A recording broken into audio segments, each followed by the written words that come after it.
They once called America the unstoppable giant, powerful, dominant, untouchable. But today, that giant is stumbling. And Canada's standing firm, refusing to step aside. We're going to have things done by Friday, and Friday is not that far away, so you should expect, we said August 1st is the date that we're setting all these rates, and they are off to the races after that. Trump set the clock ticking, issuing threats, drawing red lines, and expecting Canada to fold under pressure. But instead of panic, he got resistance. Now the countdown he started is closing in, and he's the one holding the fuse. If we ended up with some sweeping deal, the Canadians could look at it and say, wow, that really works for us in our interests. It just doesn't seem like Donald Trump is in the mood to do anything that benefits anyone other than him, his White House, and his... This isn't strategy, it's political theater. And the ones paying the price aren't foreign nations. It's American families, workers, and businesses. Because Trump's trade war, it's not striking overseas. It's hitting home and hitting hard. It's also ensuring that the costs do not get borne by the manufacturers elsewhere. They get borne by US consumers. This is only damaging. Now, despite that, this is being traded really, really euphorically, and I kind of get it, even though it makes no sense. It's like setting your own house on fire just to prove you own the match. While Americans face soaring prices on everyday goods, Trump stands on the roof, declaring victory, completely ignoring the damage below. Since the month of April, cars that we send to the United States have faced tariffs of up to 25%. Now, we also have equivalent counter tariffs on finished cars coming from the US that are not CUSMA compliant. And this means prices are creeping up and consumers are feeling the pinch. Great deal, Trump promised? It turned used cars in Canada into luxury items. Now American wallets are strained. Canada remains steady. And Trump? He's boxed in because Mark Carney didn't come to negotiate under pressure. He came to defend Canadians. And this time, Canada is holding all the cards. For automakers, it is a good deal, and I think actually you've identified the key point of why this is particularly good for Japan, because I think suddenly it's making Japanese car makers much more competitive against US car makers, again, undermining what Trump is trying to do. But there's a couple of things that are really upsetting me. One is, if suddenly we're declaring 50% as the new normal, 15 to 20%, we've just seen the Philippines deal, we've seen the Indonesia deals, and the Vietnamese deal, all on that kind of level. If they're all going to get deals in that 15 to 20% level, well then suddenly there's no need for them to be competitive on price, and that means that the full costs get passed on to the consumer. This wasn't a deal. It was daylight robbery, signed and sealed by Donald J. Trump. As headlines cheered a win with Japan and Wall Street celebrated, no one paused to ask, if Japan gains, who loses? The answer is clear: American workers, families, and consumers. Trump called it strategy, but it was surrender.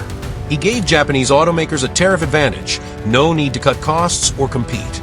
They just had to wait. And now Americans pay more for less. This isn't economic leadership. It's ego-driven policy failure, and everyone outside his inner circle can see it. It's also still cheaper than building in the US, which means Trump not only reshores manufacturing, which was never going to work anyway, we all know that, but it's also ensuring that the costs do not get borne by the manufacturers elsewhere. They get borne by US consumers. This is only damaging. Now, despite that, this is being traded really, really euphorically, and I kind of get it, even though it makes no sense, because everyone's realizing we're going to get more trade deals over the next week. And somehow, bizarrely, several people have said to me this morning that if the EU announces a trade deal that's below 30%, that's going to be a massive win for Europe. But EU stocks haven't priced in 30%. This one sentence says it all. These tariffs don't hit Japan. They don't hit Europe. They hit Americans, right at the checkout counter. Every car bought, every fridge filled, every steel product used comes with a higher price tag. Trump claimed other countries would pay. But economists, senators, even CEOs agree. Tariffs are taxes on your own people. The painful truth. Trump says he's defending America, but his deals are draining American wallets. Prices are up, wages aren't.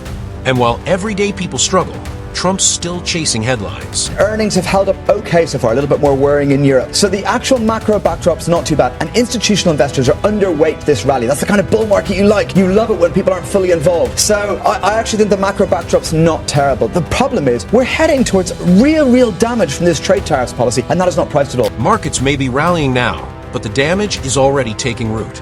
Tariffs are like a slow-moving disaster. You don't see the crash immediately, but the impact is inevitable. Supply chains are distorting. Small businesses are under pressure. Consumer costs are rising. You won't see it on Trump's social media, but it's showing up in gas stations, grocery aisles, and monthly budgets. Economists are sounding the alarm. Trump may ignore it, but Mark Carney doesn't. While Trump seeks applause, Carney is focused on real stability because he's not chasing headlines. He's building a future. I think the template is going to be fairly universal. I mean, the way it looks to me, it might even be 20%, but it seems to be a modest range that has sort of become the price of doing business with the world's largest economy.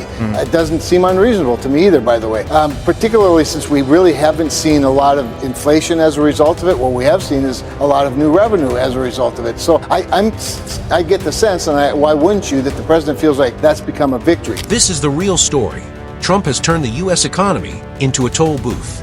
Want access to American markets? Pay the price. Need to survive? Hike your prices. His trade template with Japan, the EU, even Canada?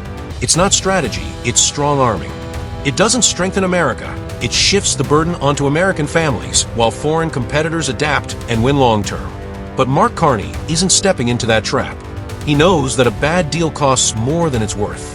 And this time, Canada is pushing back. Hard.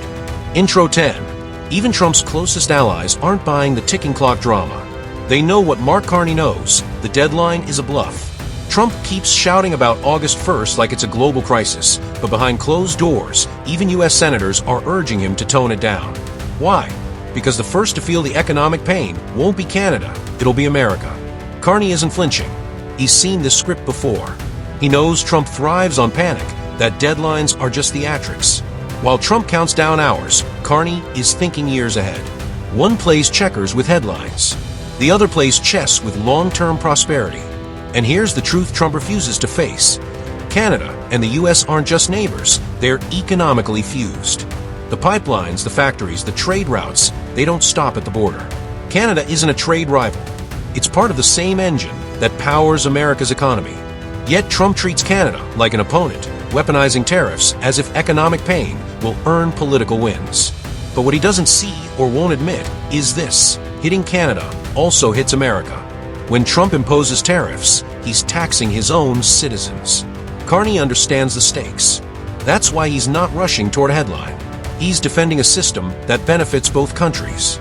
And while Trump escalates the drama, Carney remains focused, steady under pressure, strategic in silence. When Canada took a principled foreign policy stance, Trump didn't respond with dialogue. He retaliated with threats.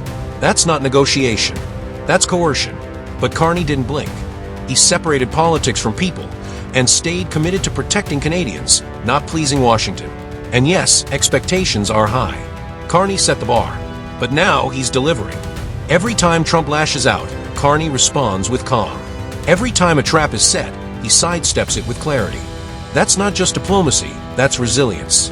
Meanwhile, American families are already feeling the fallout. New car sales are down. Used car prices are soaring.